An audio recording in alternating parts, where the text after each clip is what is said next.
government, economy, education, work, responsibility. What we think about these depends on our worldview. Now, VCY America presents Worldview Radio with Brannon House.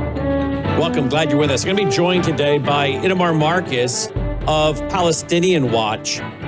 We haven't had him on a while, and we need to get him back. Yesterday was really the official mark of the 87th anniversary of Kristallnacht, the night of the broken glass.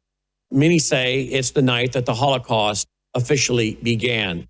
Many of you will remember, if you are students of history, and many of you in this audience are, that many shops, thousands of shops were destroyed, the glass fronts broken, often why it's called the night of the broken glass, going by breaking the shop windows of the Jewish shops and burning down many, many synagogues. And then tens of thousands of Jewish men were arrested and taken to concentration camps. It was, as I said, the beginning of the Holocaust, according to many historians. 87 years ago, marked November 10 and 11. And here we are today, the 11th. I think it was the 9th and 10th to be accurate. And yet many are saying that it feels like the late 1930s all over again.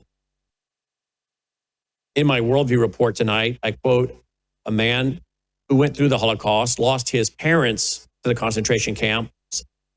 He was saved through a group that was grabbing up Jewish children and trying to get them out of the region. He was 14. And he says it looks and sounds a lot like the night of the broken glass. He says the difference now is the state of Israel. We have a place to go to run to. Anti-Semitism, as we know, is rising. It's on many of our college campuses. The question is, how much of this is being funded and pushed by our enemies? I would even ask this question. How much is China helping to fund and push this? The red-green axis. Last night, it came out in an interview between President Trump and Laura Ingraham that President Trump wants to continue allowing all of these Chinese students into America to go to the universities or they will collapse.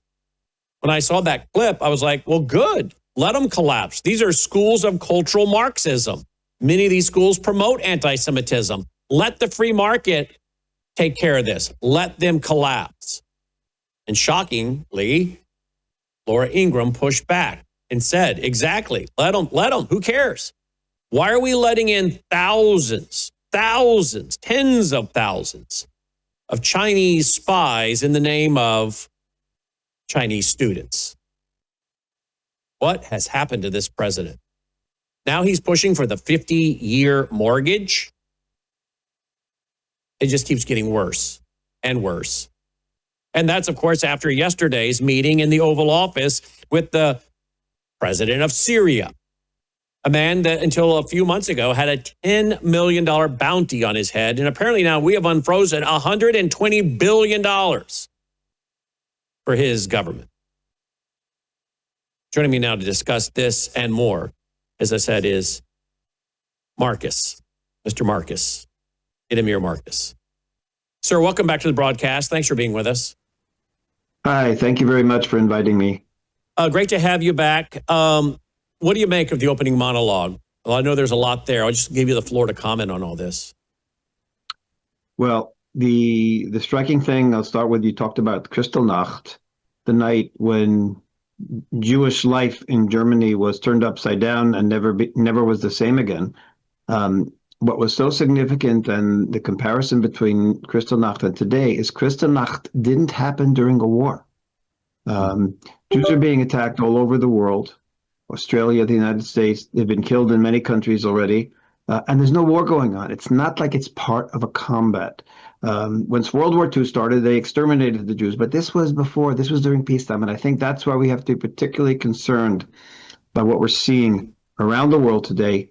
It's because there's no war going on between Jews and Muslims in Australia or in the United States or in Britain or France, or wherever they're rioting and attacking Jews.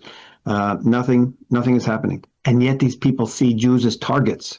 And it's driven all by the same group. It's driven by Muslims primarily, and there are a lot of the radical left that are joining them for whatever reason, and that's a whole different story. But the point is, it's peacetime, and that's what's so scary about this, and that's why so many Jews around the world are beginning to question whether their security in the homes where they've been is something that's going to last for a while. Mm. And you're in Israel, correct? Correct. I grew up in the United States. I grew up in New York, which just elected, I don't even want to talk about it, Mamdani. And after university and sometime after, I did studies in Israel, and then decided to volunteer for the army, and then I stayed. Mm. Well, we have a reporter on the ground in Israel. I think I've told you that before. Aaron Levarco is our reporter on the ground in Israel, who we get regular updates from. I do hate to have to discuss it, but we have no choice. Mamdani being elected. What are you hearing? I know a lot of folks are talking about selling. I have a son-in-law who is in real estate down in Florida, and the phones are ringing and people are getting out.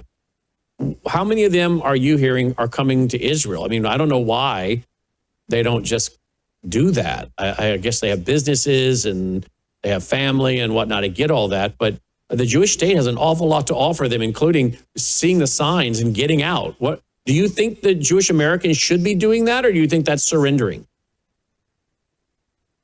There's no such thing as for a Jew moving to Israel surrendering. Anyone who reads the Bible knows that the Jews have been believing in this and praying for this since the destruction of the Second Temple by the Romans in the year 70. All of our prayers are about returning to Israel. Coming to Israel, if you get a little push from anti-Semitism, it can never be seen as surrendering, because you're coming home. A Jew is coming home. And anyone who believes in the Bible believes in that as well. Jews who come here are coming home. If they want to run away to Florida, that, I say, is running away. But coming to Israel is always coming home. Mm. What are you hearing? And I love that you said that, and I agree with you. What do you say to, or what are you hearing from the rabbis in New York? I played a video clip last night of a rabbi in New York who met with Mamdani, along with some other he described as liberal rabbis. And he said, look, this guy is a hardcore anti-Semite.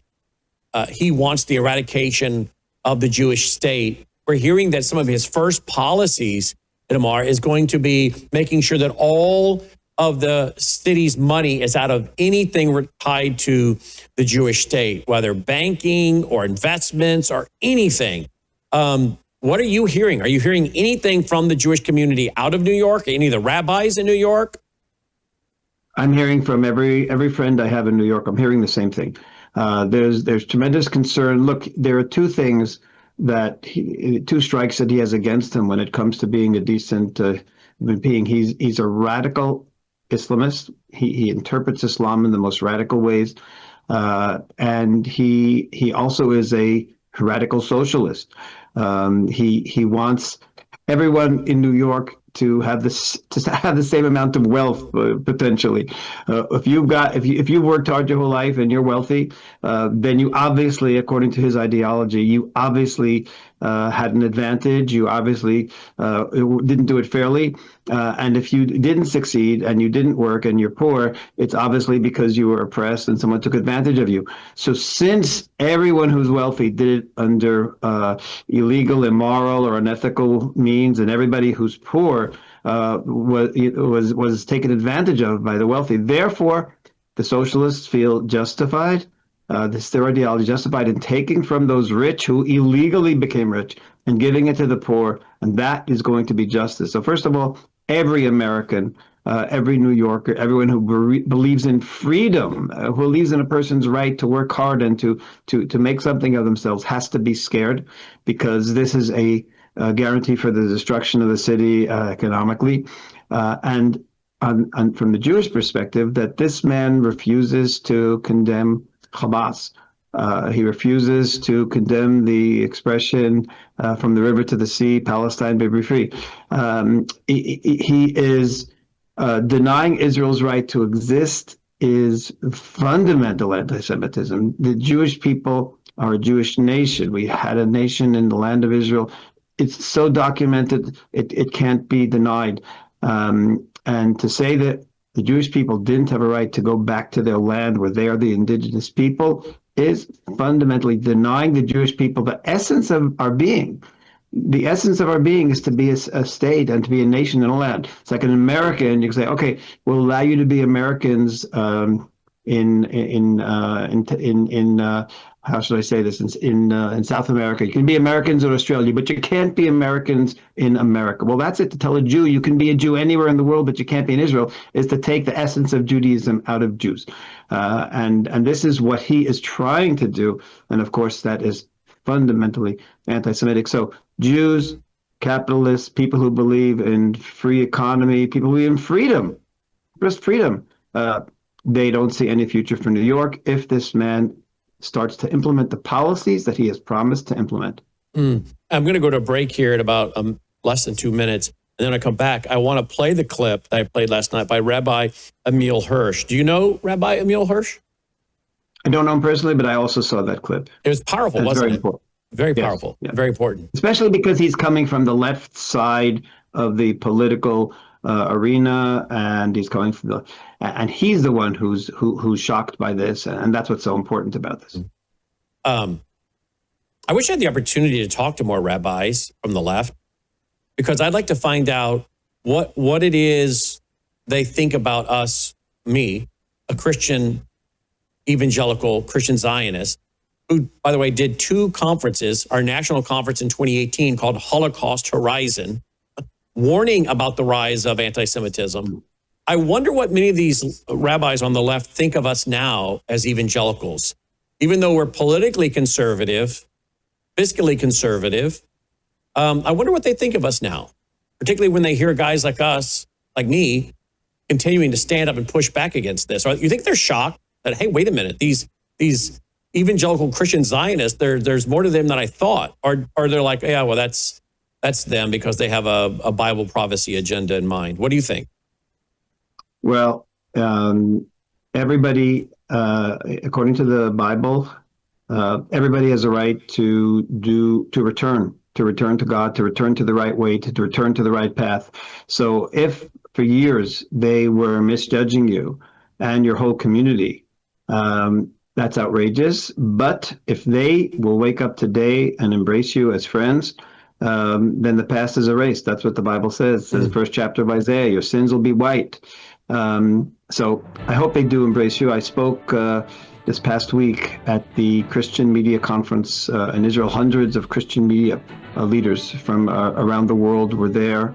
And one of the groups that I spoke to, which is a group of parallel conference at the same time, I also spoke to Christians for Israel, a group that's very active all through Europe. And in my opening sentence, they said, you've spoken to us a number of times. We feel like you're at home with us. And I said, I absolutely feel at home with you. These are really close friends. We believe in the same Bible, and we right believe there. We'll be right back after this hard break. The computer's going to take it away. We'll be right back. Don't go away. Itamar Marcus. News is moving faster than ever, and so are we. Worldview Tube brings you 24/7 live stream coverage and now real-time alerts when it matters most. Once you have the Worldview Tube app installed, exit the app and navigate your way to Settings. In Settings, locate the tab labeled Notifications. Select the Notifications tab. Scroll down until you locate the Worldview Tube app icon. Select the tab, and here you can turn on and customize your notification experience for the Worldview Tube app. News doesn't wait, and neither should you. Turn on push notifications to stay informed. Every headline as it happens. You're watching Worldview 2, built on the 35 years of Worldview books, documentaries, research, high-profile interviews, and the radio and television broadcasts of Brannon House. All right, if you're a member of the Vault at worldviewtube.com/vault, you have access to my new book that came out a week ago today. On October 7th, Comes to America, inside the Hamas U.S. network. You have access to it immediately right now as a Vault member at worldviewtube.com/vault as a PDF. My book on sabotage, or siege, excuse me, my book on siege will be out this week. It is a small little book. It's not very big. And I think it's one that many people can read very quickly, which will give them the big picture. That documentary is 6 hours long. I go into the red-green axis quite a bit. And that book will be out this week. And again, Vault members, you're going to be able to get it as part of your membership. No need to buy it. It'll be there in your membership at worldviewtube.com/vault. And then my commentary on the book of Revelation, my entire commentary on the book of Revelation, that will be out here before the month is over.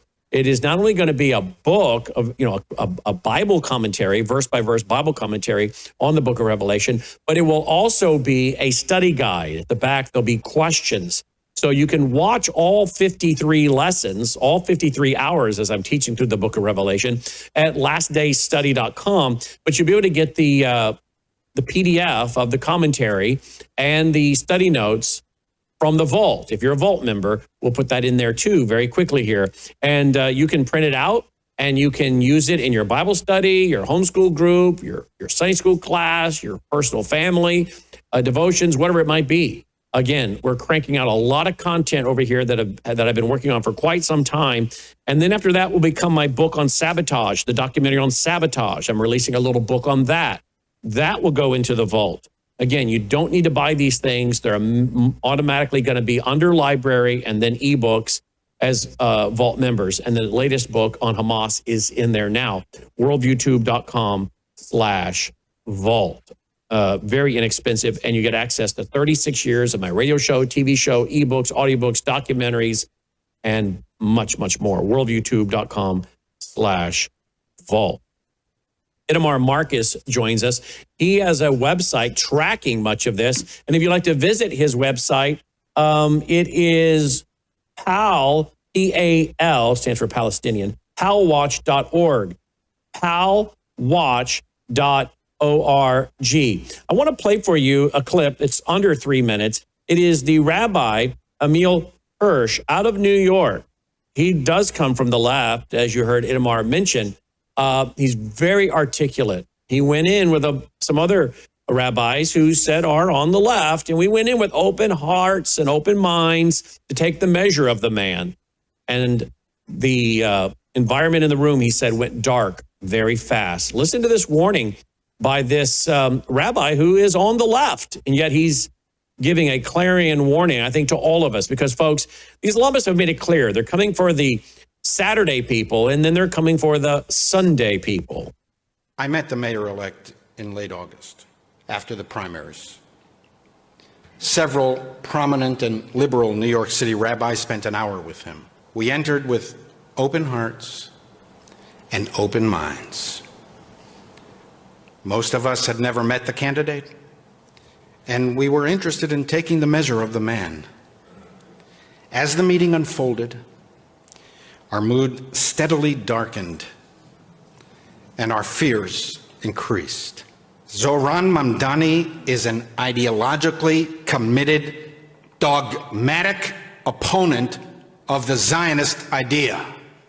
He is not simply a critic of Israel. Policy differences are central to democratic discourse and entirely legitimate. But Mayor-elect Mamdani does not believe in coexistence. He does not believe in two states for two peoples. His opposition to Israel is existential.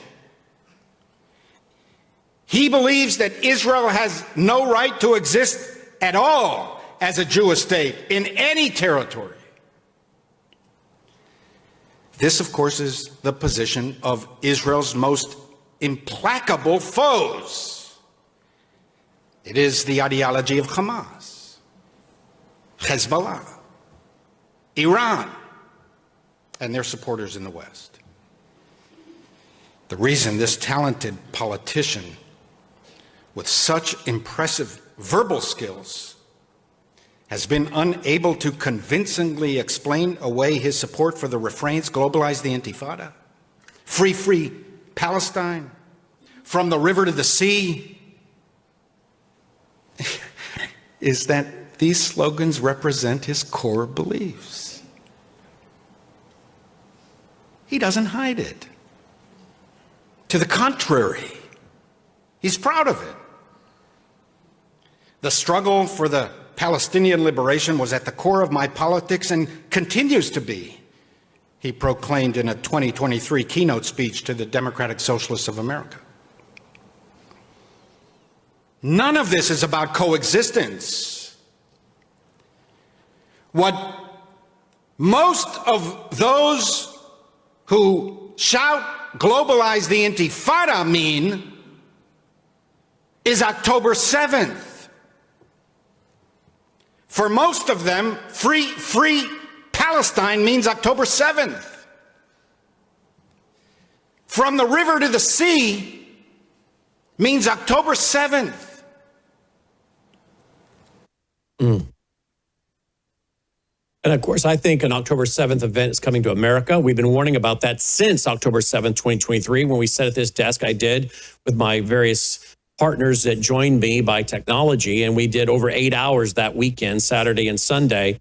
And we said, this is coming to America because they were telling us we're going to do this in Israel over and over. And then we're coming to America. I don't know if you know this, Itamar, but our government, and I want to thank them who did this. I don't know how they found him. But our government just arrested a man in Louisiana, not too many hours from where I'm sitting right now. And that man was involved in carrying out October 7th. He was there, he did that, and now he's made his way to the country of America, the United States of America. I believe if it's like cockroaches. If you find one, you know there's more. And I believe we have several of the October 7th terrorists here in the U.S. I believe they are going to do an attack on America. And I believe the American people will be highly confused when they find out that Al-Qaeda and ISIS played a major role. Now, we can call them Al-Qaeda, we can call them ISIS, we can give them all kinds of initials. HTS and Hezbollah and Hamas. These names confuse everybody and causes most people in, America to say, I don't know who, I had a well-known businessman. If I said his name, everybody in the audience would know who I'm talking about, called me up a few years ago and said, who's this Hezbollah guy? I said, it's not a guy. It's a terrorist organization. They can't keep up with all these names. And I think that's part of the confusion. So it's so complicated. People are like, you can never figure this out. But I say the names, as does Annie Cyrus, as does Haria Miramonde, who was with me last night, that this is meant to confuse people. They're all on the same agenda. But how are the American people going to respond when they find out, because I'm going to tell them, that the terrorist attack was done by Al-Qaeda and ISIS involved when you just had the leader of Al-Qaeda and ISIS in the Oval Office yesterday and praising him, unfreezing $120 billion and having him play basketball with the military. We are a stupid nation. We are a Romans 1 foolish nation. Can you believe this is happening, Itamar? Yeah, a lot of shocking things are happening. But let me tell you what, when he refused to condemn, globalize the Intifada, that's exactly what you were talking about. The Intifada was terror committed against Israel within Israel's borders. When they say globalize the Intifada, they are taking the terror around the globe. That means the United States. That means Europe. That means everywhere where there may be enemies of this radical Islamist ideology. And so your warning about October 7th, you're absolutely right. They are openly proclaiming it when they proclaim globalize the Intifada. And I think what's happening is in all of these places where they're riding a certain amount, and they're breaking down buildings and attacking and breaking windows and attacking synagogues and everything else. They're testing the waters. I want to tell you something tragic that was happening in Israel for the few years before October 7th. This is exactly what was happening the few years before October 7th. The Hamas terrorists were sending groups of people up to the border of Israel, between Israel and the Gaza Strip, and they would shoot sometimes, they would riot sometimes, and then they started sending balloons over that had fire attached to them. And these balloons were going by kites. This was before the days of all the drones. They were balloons with kites, and they were going across Israel and causing massive, massive fires. A number of not to mention fields, agricultural fields were destroyed. Dozens of hundreds and hundreds of acres were destroyed, but also national parks were destroyed in the south of Israel. And I just want to tell you the tragedy. Israel's chief of staff at the time was someone named Gabi Ashkenazi, and he was asked, he said, why don't we shoot at them when we see them preparing these balloons, because they're doing it not far from the border, because they wanted to fly over and reach Israel. Why don't we shoot at them and kill them? And he said, because there are children around them, and I don't want to give orders to shoot where there are children in the area. Now, you say this on television. You're announcing to your enemy, we're not going to fight you properly. You can start as many fires as you want to. All you have to do is make sure children are there when you're starting the fires, and I'm going to tell my soldiers to hold their fire and let the balloons fly over, and wherever the wind takes them, they're going to land and cause devastation. Now, it was outrageous. And I say the same thing is happening, or the same thing was happening under Trump. There seems to be a little bit more recognition of the dangers. But these people were doing what they were doing. They were taking over campuses, and people were afraid to stop them. They were breaking down buildings, and they were just they would hold these buildings for a couple of days, and then they would just walk out as if nothing happened. No responsibility, no accountability.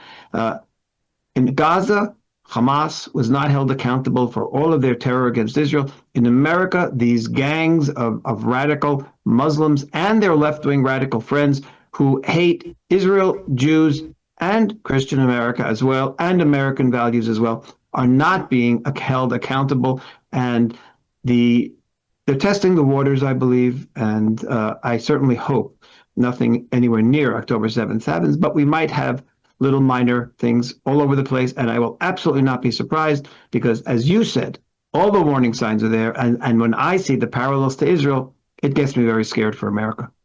So you believe that what we're seeing here has been testing? It's all testing.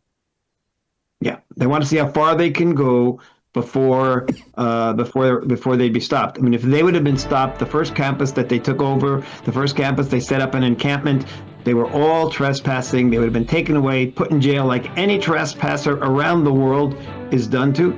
Around America, you trespass, you break a window, you go to jail. And you're fined, and you have to pay for damages, etc. Had that been happening in the first university, that would have stopped. But they tested. They kept seeing how far can we go, how far can we go, and of course it got worse and worse and worse. We all saw the films of a Jewish student wanted to get to his classes in Columbia, I think it was, and they wouldn't let him through. Yep, You're a Jew, right can't there. go. The computer's going to grab it again. Then we come back. Israeli intelligence has exposed massive Hezbollah rearmament and reconstruction in Lebanon. Consumers often ask, what should I expect when I take the Bella Grace elixir? And the answer's varied. It really depends on what your health and wellness needs are. I would consider this as your foundational core product for a whole range of health and wellness issues.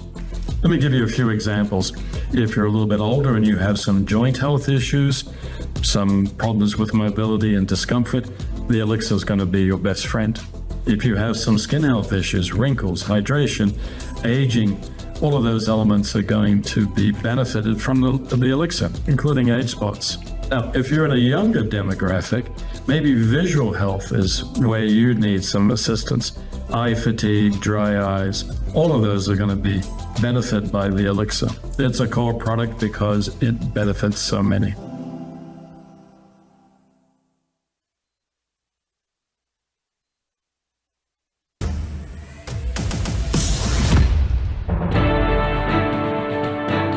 Okay, welcome back. My guest, of course, is Itamar Marcus. He is with PAL Watch. That's PALWatch.org, Palestinian Watch. PALWatch.org. You should mark it as a favorite. You should follow them on social media, on X. Their account on X is actually, I'll grab it here. His account on X is actually PAL Watch. Just put in that. x.com/PAL Watch. At PAL Watch is their handle.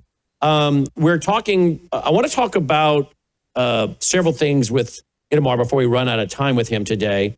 But I want to go right back to where I was. And that was the Israeli intelligence has exposed massive Hezbollah, it's Iran, rearmament and reconstruction in southern Lebanon, an Iranian-backed effort violating Israel-Lebanon ceasefire understandings.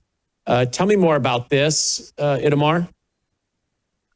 Well, the tragedy of Lebanon was repeated with the tragedy of Iran and is now happening in front of our eyes with Hamas. And that tragedy is that in all of these cases, Israel had our enemies, and not just enemies, people who are sworn, organizations, countries that are sworn to destroy Israel and eradicate Jews from the face of the earth. That's Hezbollah, Iran, and Hamas.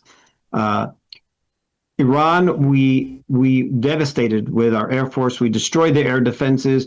Having destroyed the air defenses, we enabled the United States to go in with their special heavy bombs. Sorry, that was my end. Sorry. And destroy the nuclear, the deepest nuclear facilities.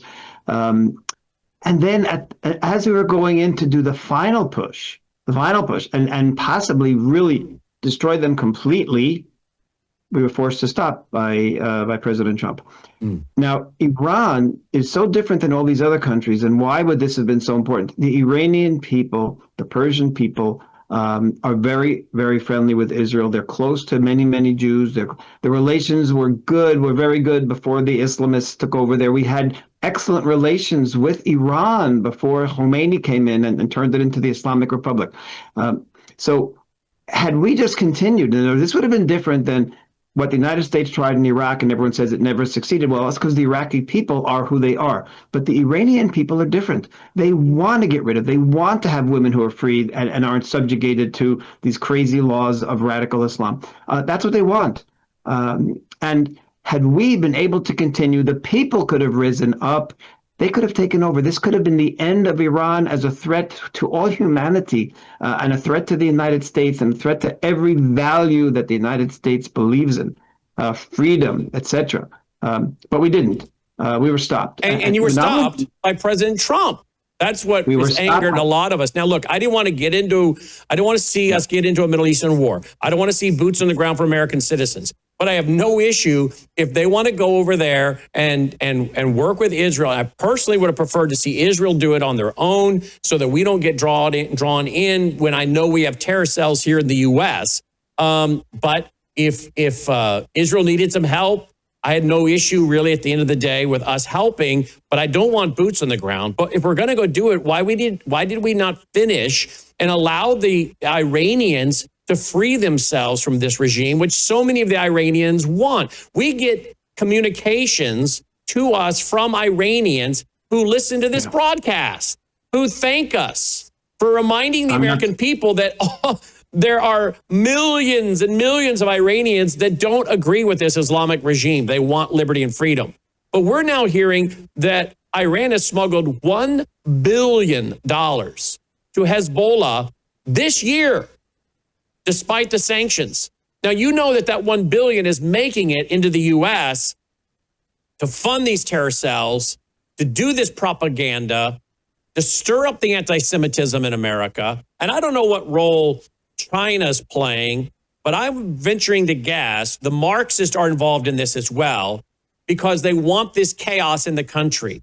And no one is really paying attention like they should to the rise of Islam. They're all paying attention to the Jews, which is so stupid for multiple reasons. But as I keep reminding this audience, The Jews in the world make up 0.02% of the world population. The Muslims make up 24%. It is not Jews flying planes into buildings. It's not Jews that are going around and raping and trying to grow, Jewish babies out of non-Jews. This is the Islamists that are doing this. These are the ones that are shouting these genocidal slogans. These are the ones that are saying we want Sharia. We want to overturn the U.S.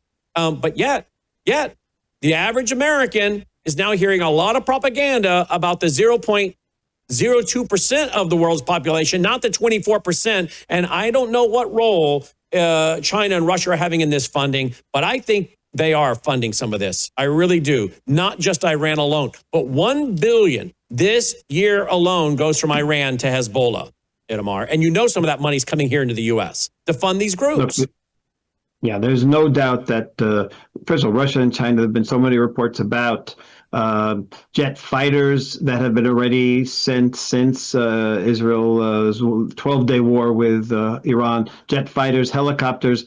I forget the quantities, tons of material to build fuel for thousands of weapons. Just this week, there was an article that Iran's plan is in the next war, instead of shooting 50 missiles at a time, but to shoot 2,000 missiles at a time because Israel's defenses can't stop 2,000. So why didn't we destroy them? It would have been like having a peace treaty with Hitler 3 months before the end of World War II. It is just insane. Now, you talked about Hezbollah. Same thing with Hezbollah. We could have continued and fought them and destroyed them, even mostly from the air. Our soldiers were on the ground in and we had to clear southern Lebanon with the soldiers, but we could have done the rest with minimal casualties to Israel. A lot of pain to the Lebanese people, so that the Christian leadership in the country could have imposed and gotten rid of the Hezbollah as a power source there. Instead, while they're still in power, we stopped, and Hezbollah is now refusing to give up their arms. And now with Hamas, we're having the same deal. There are 200 terrorists, and this is just like a symptom of the problem. There are 200 terrorists that are hiding out in a tunnel. Yes. Since the ceasefire, these terrorists have come out and they murdered already 3 Israeli soldiers during a ceasefire. The entire group of them should be smoked out of there. And initially Israel had said they have to either come out with their hands up, and they come straight to Israeli jails and be put on trial, or they're not going to survive. And that was what Israel said all along. And all of a sudden, yesterday, after a lot of pressure from the United States, and of course we know that Witkoff came over here and Kushner came over here, Netanyahu was asked, what's going to happen to those 200 people? And he didn't say what he said the previous times. Either they're dead or they're arrested. He said, Israel's going to do what's in Israel's best interest. And everybody was shocked. How did you give in to this kind of pressure? What happened? What did Americans tell you? What kind of threats did you get from America? If he got real threats from the United States, then of course it's in Israel's interest to keep the United States happy and let 200 terrorist murderers go free. It's an outrage. It's an outrage. If you're going to allow Hamas already at this stage to violate this agreement, whether it was good or bad, it's not the point. It exists. At least demand that they hold by it, which means they have to come out and get arrested, give up their arms, or they have to fight and be killed, not go free. Well, they should fill it up with cement. They should fill it up with cement and be done with them. Yeah, they were talking about that as one of the possibilities. And I think they should have done it, because here's a study, as you were talking, I actually have this put up yesterday at my worldviewreport.com. Shouldn't bet. 80% of released terrorists who murdered Israelis return to violence. Israel's International Security Service, the Shin Bet, presented data this week that cut through political rhetoric and exposed a stark pattern. Approximately 80% of convicted terrorists who murdered Jews and were later released from prison returned to terrorism. The figures were delivered during a Knesset committee hearing examining recent and past prisoner releases tied to hostage and ceasefire deals. As part of the most recent U.S. brokered ceasefire agreement, nearly 2,000 Palestinian security prisoners were released. Many had been convicted of violent attacks against Israeli civilians and soldiers. I don't know why your people in government keep doing this. Now, I know you have a bill that I think is making some progress, that you're going to start putting these terrorists to death, capital punishment. And if you guys would go back to capital punishment, you won't have to worry about having terrorists to trade. Exactly. And that bill passed the first reading now. It's going to committee. Then it will have a second and a third reading. And if that bill actually passes, then any terrorist who has murdered an Israeli will be put to death. And then, of course, they don't. You just have to understand the tragedies that happened. I was talking just today with a woman who was stabbed by I think it was 18 times by a Palestinian terrorist. Her Christian American friend who was with her when she was stabbed was murdered. And she describes how she watched her Christian friend calling out to Jesus as she was bleeding to death. She pretended she was dead, and the terrorist stabbed her these many times. She just froze them open, and they walked away and left her there. Miraculously, she was able to walk. She was able to walk to over a mile with in the condition she was in, and was able to get to a parking lot where there was one family there who quickly called the ambulance, and her life was miraculously saved. But this Christian woman was murdered. In fact, I spoke 2 weeks ago to the sister of this Christian woman, and they're horrified that this murderer was released. And it's just, and not only is he going to go back to terror again, but the pain to the entire circle of the family and the relatives and the parents who thought at least some kind of justice was done. And we know they're going to come back and kill again. They're going to kill more than the lives we saved. So it is such a tragedy. There is no easy answer when people are holding. I believe, Itamar, that is very likely we will see an October 7th style event here in America. We were talking about that before October 7th. We started talking about that here on this broadcast in 2008 after Beslan, the attack on the school in Beslan. We started warning that this kind of thing was coming to America. Then October 7th happened. We started warning more. Now that they've got this guy that they have found who was part of the October 7th attack in Israel, they found him in Louisiana. As we've said, I believe there are more here. I believe when they do this attack, they will deliberately let us know that some of the people that were involved on October 7th did this one. I think they will let us know, and they will brag about it and let us know that some of the very people in America that helped carry this out were part of that event, that terrorist attack, that slaughter in your country. I think they will brag about it to create terror that shows we can overcome your border, we can overcome your intelligence community, we can be anywhere we want to be, and you can't do anything about it. And I'm not convinced some of them aren't changing the way they look and having plastic surgery so they can get into the country, because I found out today that that's exactly what's going on. Hezbollah leaders reportedly have had facial surgery to conceal identities from Israeli intelligence. I would not be shocked if it's also to conceal from American intelligence. I'll have you comment on the other side of this hard break. 8 minutes left with Itamar Marcus of palwatch.org. And then I want to play a clip by the butcher of Syria, Mandani. He went on Fox News. You got to hear what he said, because I think I'm hearing Jelani, excuse me. I'm thinking I'm hearing the Quran. I want to ask Itamar what he hears. We'll do that on the other side of the break. Be sure to stay tuned for Crosstalk at the top of the hour, 2 p.m. Central on the VCY network or at vcy.org. We'll be right back. You woke up with a sore throat and a low-grade fever. You know you are getting sick, so here's your choices. You can get sicker and miss work, try to see a doctor this week, or sit hours in a crowded waiting room at urgent care. I have a smarter option for you. Open your medical emergency kit. Match your symptoms to doctor-recommended prescription in your booklet and take the right meds now and get well faster. This is not a first aid kit. It's like having an urgent care in your home. It includes doctor-prescribed medications to treat over 39 medical issues like respiratory infections, strep throat, pneumonia, UTIs, and more. No waiting to see the doctor and no standing in line at the pharmacy. It's right here. Every home should have at least one medical emergency kit, and here's how to order. Go to worldviewhealthcare.com. Your kit to treat dozens of common and serious illnesses is rushed to your door. worldviewhealthcare.com. That's worldviewhealthcare.com. The emergency kit available at worldviewhealthcare.com. Make sure you don't have to go to urgent care. I got pneumonia. I didn't have to go. I took this last year. Stayed at home, went to bed.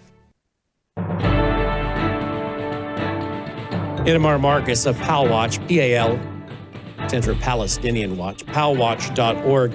What do you make of this headline? Hezbollah leaders reportedly have had facial surgery to conceal identities from Israeli intelligence. I would not be shocked if some of them don't end up in the U.S., or some of the guys that carried out the terrorist attack don't have this done so they can get in. And maybe they just get in through our porous borders. But I think some of them that carried out October 7th are deliberately being brought here to orchestrate, say, this is what we learned, this is how you do it. And they also, I think, as I said, want them here so they can then brag after the fact. Look how powerful we are. We can get through your security. We can be anywhere we want in the world. Or as the leader of Iran said several years ago to our American government, we are very close. We are very near. Let me tell you something. You mentioned the word Quran before. The Palestinian Authority during the terror war from 2000 to 2004, when they had suicide bombings as often as they could, and they ran a clip on Palestinian TV regularly to encourage Palestinians to be terrorists.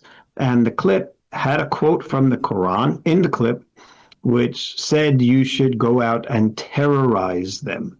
Terrorize. That was literally the word that they kept promoting. And that was what they were trying to accomplish. They wanted Israelis to live in fear, to be afraid to go to buses, to be afraid to cross the street, to go to malls.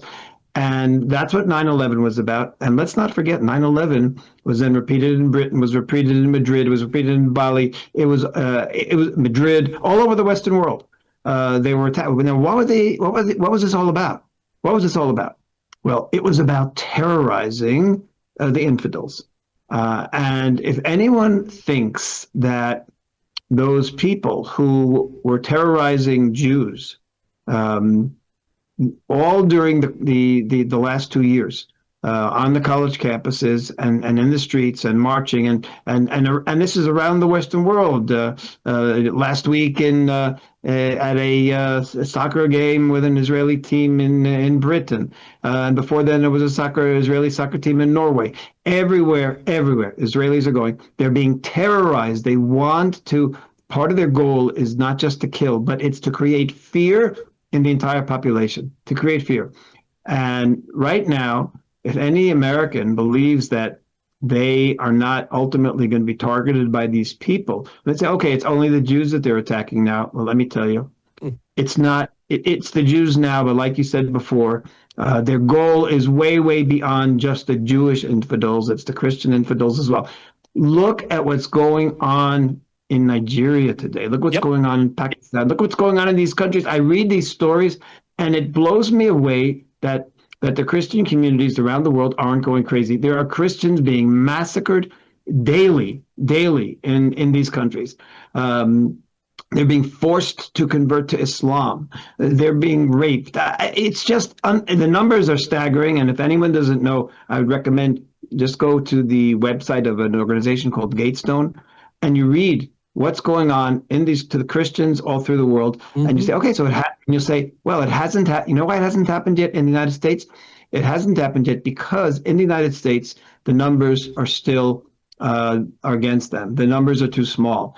But whenever the numbers do get higher and they reach a critical point, then this Islamist force takes over. And we've seen this over and over and over again. This is a real danger to the United States. And when and you keep saying October 7th is coming, October 7th is happening every day to Christian communities in Africa. Every day. 100%. And it's not happening in the United States. Have you? Yeah, we've played the videos of the pastors standing at their feet, down in the ground and pleading for the world. And yet Tucker Carlson's making stupid comments about, well, if it's really a real issue, maybe it is. No, it's not maybe, it is. Listen to what Jelani said on Fox News yesterday. Here we go. Takes over, and we've seen this over. Wait, let me close. I got another window open somewhere, don't I, guys? All right, there we go. All right, here we go. Mr. President, have regret that al-Qaeda carried out those attacks that killed 3,000 Americans?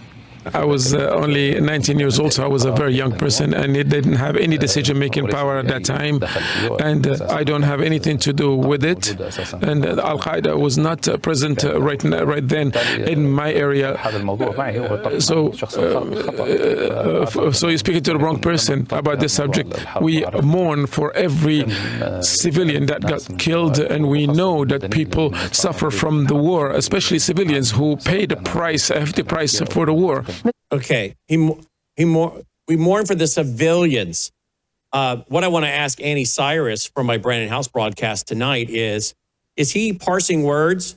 Are people like me in his eyes a civilian? Are people like you in his eyes a civilian? Or are we considered warriors for the Judeo-Christian worldview, Zionism, Christian Zionism?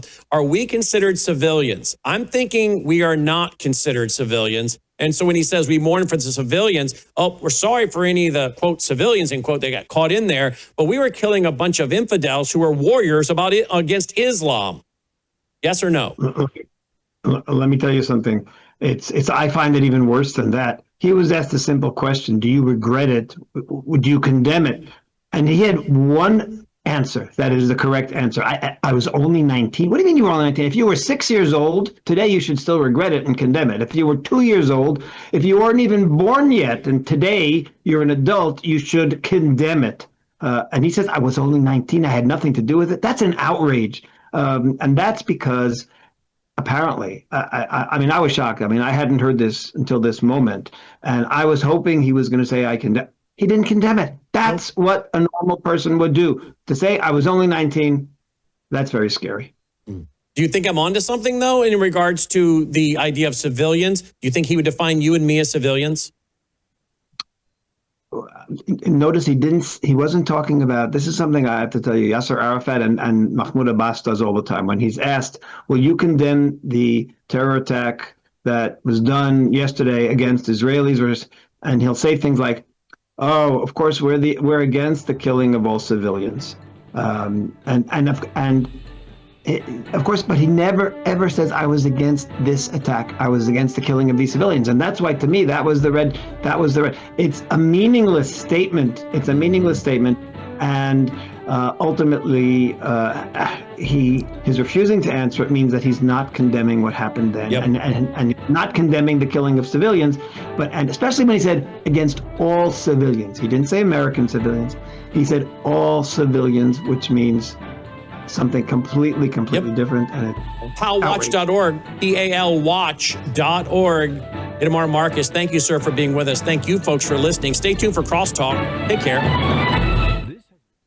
And that's our broadcast on those 74 stations nationwide. And we're back with WROS and you here at worldviewtube.com. What a great interview. I hope you guys will go there and follow him at PALWatch, PALWatch.org. And PALWatch is also the username on X. So you can follow him there.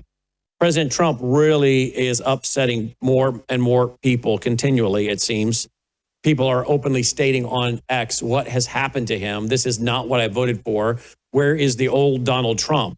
Last night with Laura Ingraham, he wanted to defend 600,000 Chicoms coming into the United States to take American jobs and go to our schools and apparently be spies, because we know that's what a lot of them turn out to be. Listen to this. Not to mention all the HB1 visas he's pushing for. I guess they need to get more folks in here from Asia to take more American jobs. What happened to this guy? Watch. Folks are not thrilled about this idea of hundreds of thousands of foreign students in the United States. We have about 350,000 Chinese. One point during COVID, you were going to, push to, get them out, but that was pulled back. You've said as many as 600,000 Chinese students could come to the United States. Why, sir, is that a pro-MAGA position when so many American kids want to go to school and there are places not for them and these universities are getting rich off Chinese money? Sure. Never said about China, but we do have a lot of people coming in from China. We always have, China and other countries. We also have a massive system of colleges and universities. And if we were to cut that in half, which perhaps makes some people happy, you would have half the colleges in the United States go out of business. So what? Well, I think that's a big deal. Are they fans? You would have the fans of the United States? Yeah. Yeah, she was really pushing back last night, not only on camera, but off camera. I'll tell you, I'll show you a video and tell you about it here. Let's finish this. But you would have, as you know, historically, black colleges and universities would all be out of business. You would have a system of colleges and universities. So we're dependent on China to keep our university system going? But I think it's good to have, I actually think it's good to have outside countries. Look, I want to be able to get along with the world. They're not the French. They're the Chinese. They spy on us. They steal our intellectual property. What, do you think the French are better? Yeah. I mean, really? I don't know. I'll tell you, I'm not so sure. We've had a lot of problems with the French, where we get taxed very unfairly on our technology, where, you know, they put 25% taxes on American. Okay. All right. Logan, have you ever seen her push back so hard? No, I think she's ticked, along with a lot of people. She's also more concerned, I think, about her long-term credibility and career, right? And so she's like, you know what? Long after he's out of the Oval Office, I'm still going to be trying to have credibility, and I'm not about to sell my credibility. Well, she's right to do that, to stand up, to say something like she's doing. Good for her. Now, I don't know if President Trump knows this, but I think she's actually mocking him. Now, I've told you about all the gold. He loves gold. I like gold, but not gold like, I'm like physical gold, like gold out of the earth. He likes gold. Burl Ives had a good old song, Silver and Gold. Remember that song? He likes gold that looks like he's just been on the set of TBN back in the day. And this, of course, what Mar-a-Lago looks like, a lot of it. But the rumor is this stuff has been ordered from Home Depot and spray painted. Now, we've talked about that on the air. And I was never thinking that, well, Laura would bring that up in the Oval Office, but she did. She's actually poking fun at him, and I don't think he knows it, but here we go. Oh, let me take off the volume here. All right, here we go. Oh, that's hot. Let's bring that down. All right, here we go. You can't imitate gold, real gold. There's no paint that imitates gold. So these aren't like from Home Depot or something? No, this is not Home Depot stuff. No, not stuff you buy. This is not Home Depot. Another one. No, not Home Depot. No, this isn't stuff you bought. With gold. Why not You can't imitate gold, real gold. There's no paint that imitates So gold. these aren't like from Home Depot or something? No, this is not Home Depot stuff. No, not stuff you buy. This is not Home Depot. Yeah. Does he know she's mocking him, Logan? I think she's making fun of him. Do you think she's making fun of him? She's at least being sarcastic. Or maybe she's not being sarcastic, because that was the rumor. This is all bought from Home Depot and spray painted. I don't know. I'm sensing a little different attitude in her. She's pushing back against this. Now, tonight on Brandon House Live, I'll play a clip by Elon Musk. Elon Musk says, you work, you get taxed, you buy something, you get taxed, you own something, you get taxed again. It's the loop of quiet control, a system designed to keep you compliant while the government spends your money on causes you never consented to. Yeah, it's a scam, folks. It's one gigantic Ponzi scam. And now President Trump's tweeted out we might have to pay back $3 trillion if the Supreme Court rules against him on tariffs. What? $3 trillion? Where did he get that number? He actually said something about it would be the end of the world as we know it. Well, I'm going to deal with that tonight with a big-time guest. You don't want to miss tonight, Brandon House Live, 7:30 Central at worldviewtube.com. May God save America. Take care.